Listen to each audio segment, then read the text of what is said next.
Ngayong araw, bibigyan ng Senate Impeachment Court ang dipinsa na pagkakataong tanungin si Kalilong kaugnay sa kanyang mga testimonya.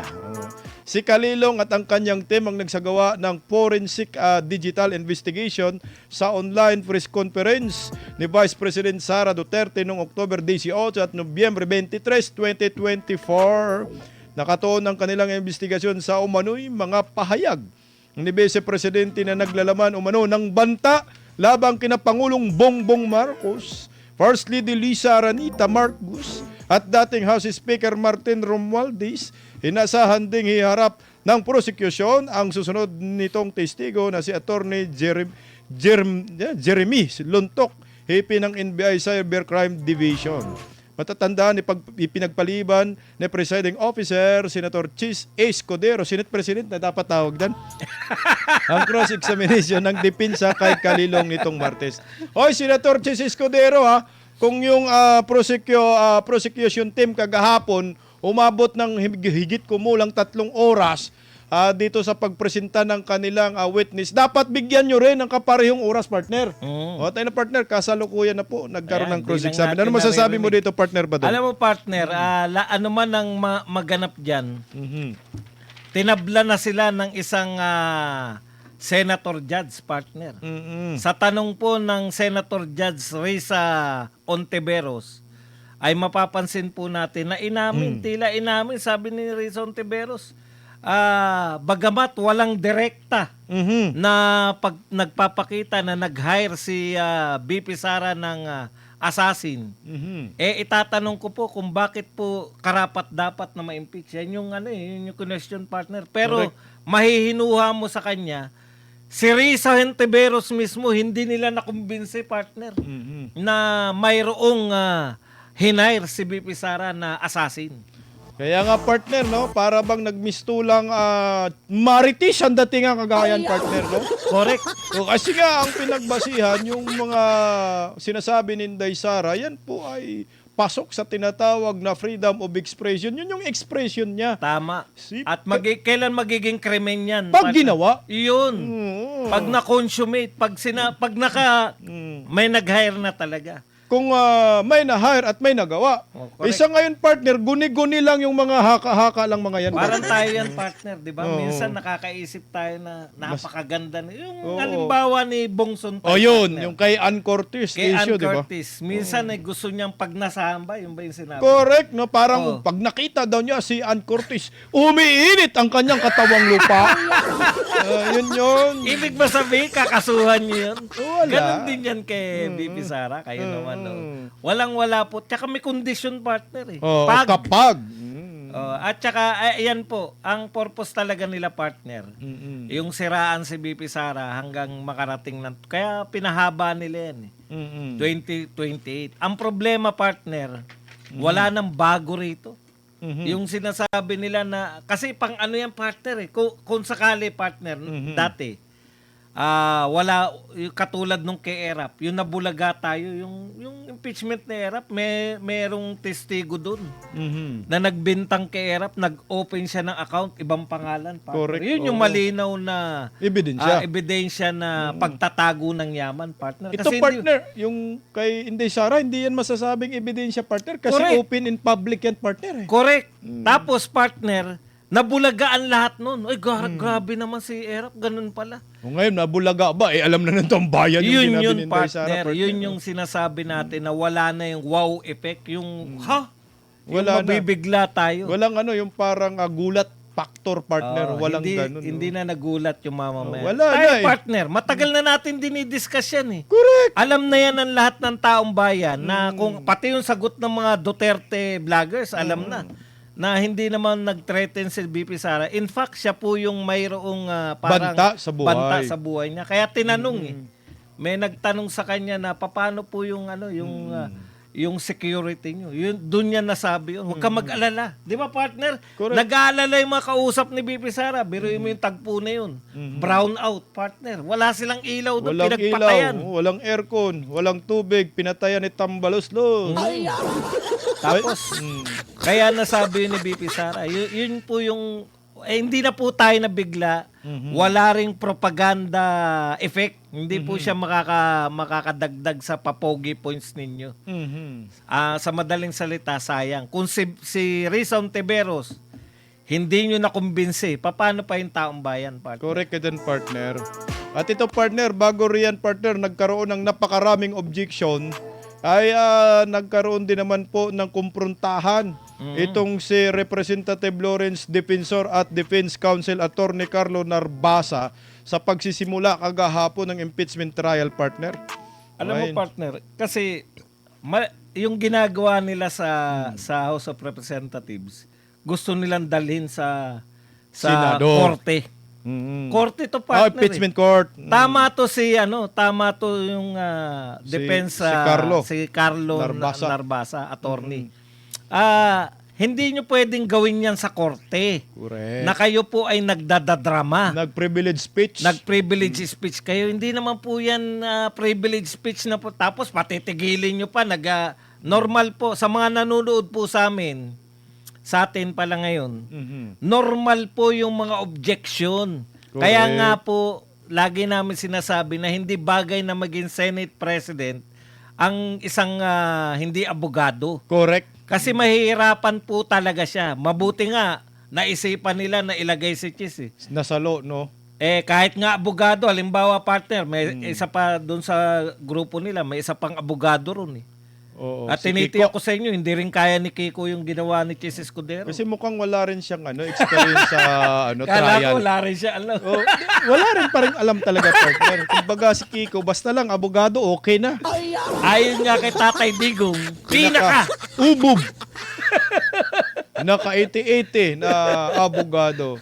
Ayan, partner, no? Kasalukuyan pong nagkaroon na po ng cross-examination itong si Carlo Narbasa diyan sa nagaganap na impeachment trial sa Senado, partner. May pinapakitang mga picture, partner, no?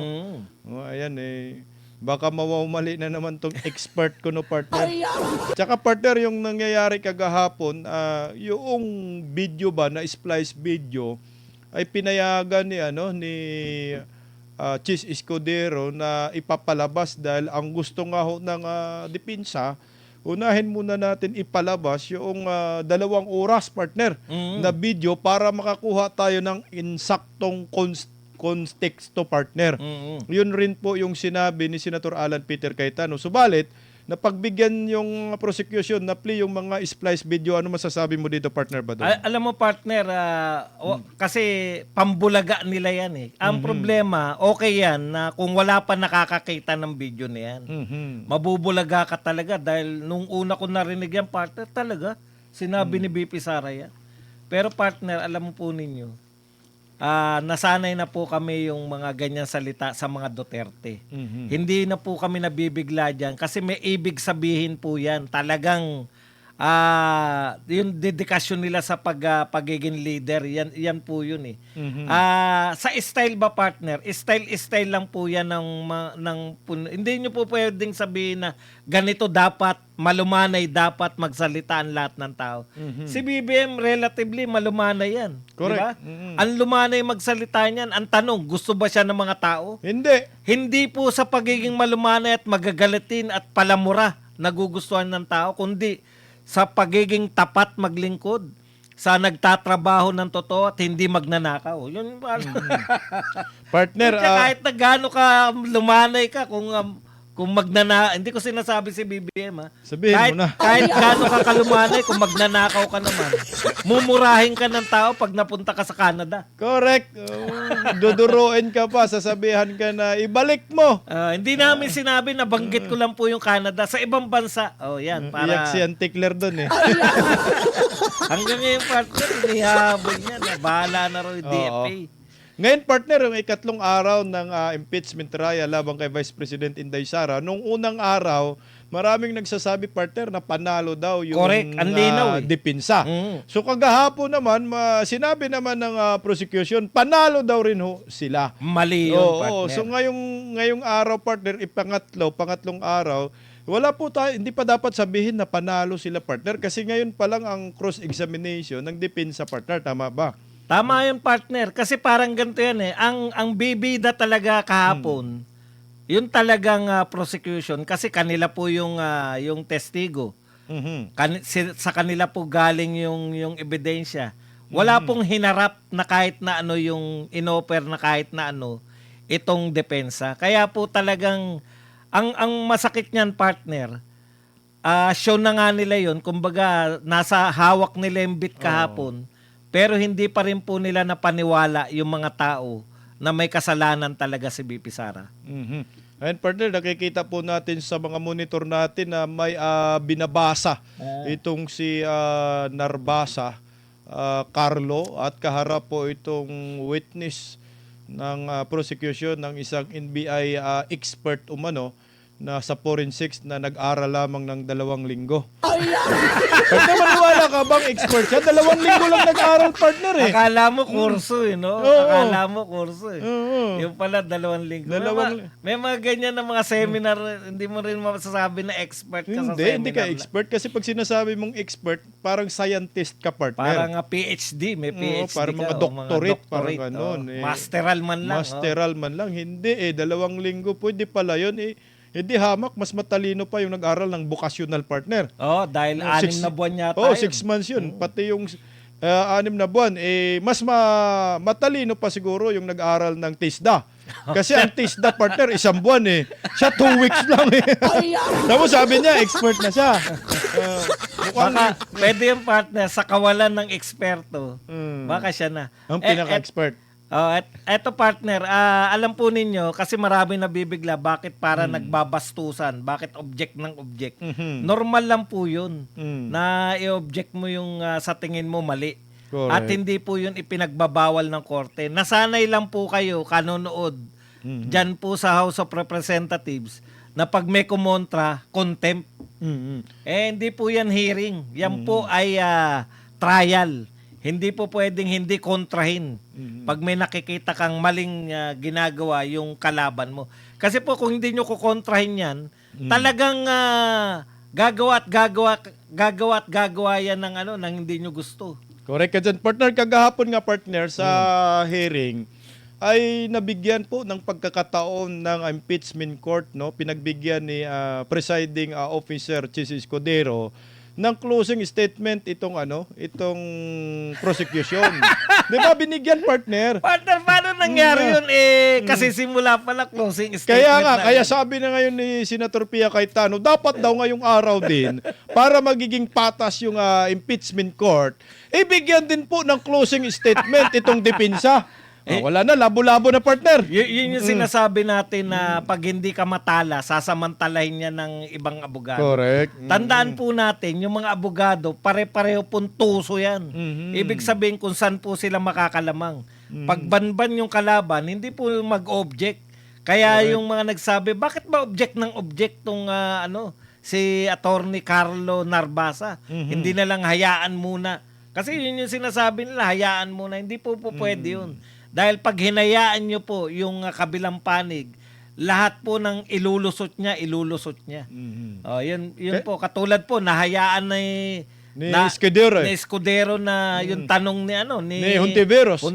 Ano na yun? Pang-closing na yun, partner. Kumbaga may panghuhusga na. Yun, partner, ilinaw mo sa kanya bakit tayo nagsasalita ng closing. Oo. Baka malito yung ating Correct mga... nga, kasi nga kagahapon, nagmistulang closing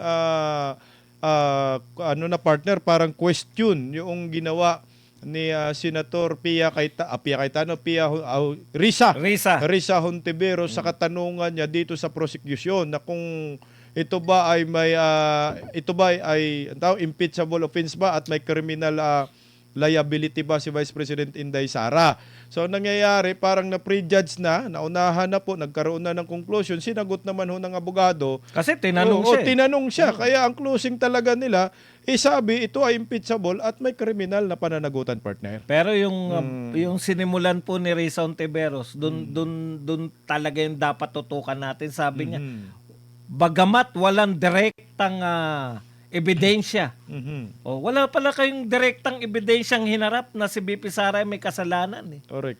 Tinanong niya pa rin kung impeachable. Ibig sabihin, partner, parang may mali sa script nila. Correct. Nakita.